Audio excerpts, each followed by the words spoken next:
Ang sakit ko lang pala gitulog ti ubing. Tata, agayo sak, ti extension ni, na perdi. Actually, ni husband tiging matang ti fuse. So, ako, taga-kabit na lang. Kasi, umalis na si hubby. I mean, nasa abroad. So, ikakabit sana niya, kaya lang hindi naman umabot.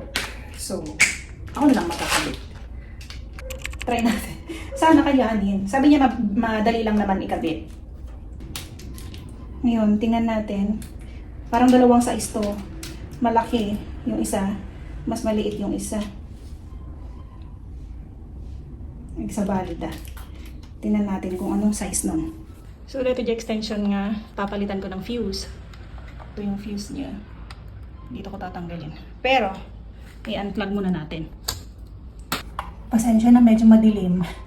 Kasi wala talagang ilaw. Dahil dito kumukuha ng ilaw. Dito sa extension na to. Medyo mahirap pala siyang buksan. Kuha lang ako ng pambukas. So may nakita akong clip. Try natin yung clip na to. Ay, pwede. Ayan. So, maliit lang siya. Tara, kuha tayo. Ito yung kasize niya. Sabi ni husband, wala naman daw problema sa kung saan yung left and right dyan. So, meron lang ini-specify si husband na kailangan daw is 10 ampere yung gamitin kong fuse kasi magbabase daw yan sa ginagamit na appliances. So, usually kapag ka mga maliliit na appliances lang daw like ilaw, 10 ampere lang ang gamitin. Tala. Sikip. Dahan-dahan. Ayan, pumasok na siya. Tapos, ilagay natin. So, pag ganyan yung pagkakalagay dahil the rest ay pare-parehong naka-point down yung araw.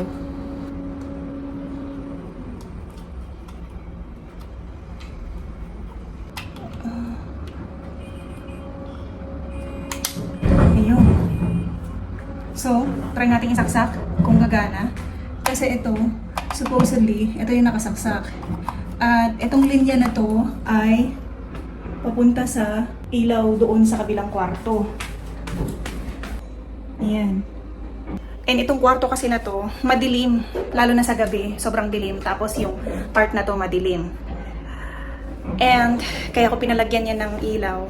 At bilis-bilis naman nilagyan ng asawa ko kahit paalis na siya kinabukasan. Naglagay pa rin siya ng mga ilaw. Dahil nga yung maliit, parang natatakot siya sa bahay. Kaya pinalagyan ko ng maraming ilaw yung mga part ng bahay na madilim. So, try natin kung gagana na siya. Plug in natin. So, tingnan natin kung iilaw yan. Meron na. Ay, yun! Look at that! Umilaw na rin siya. Akalain mo. Ito pang isa. Kailangan din palitan ng isa. So, wala din to. Okay? So, palitan din natin yan. Unplug muna natin ulit. Ganun ulit. Gamitin natin yung powerful hairpin.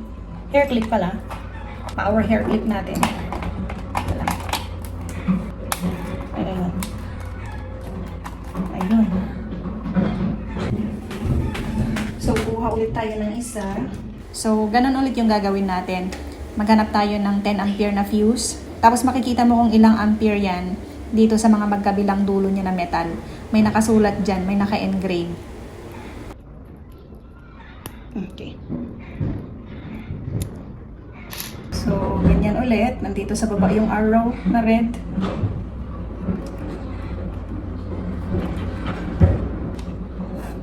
Dapat talaga naka-flat. Nakababa muna tong ano. Ayan, okay na. Right? Saksak natin.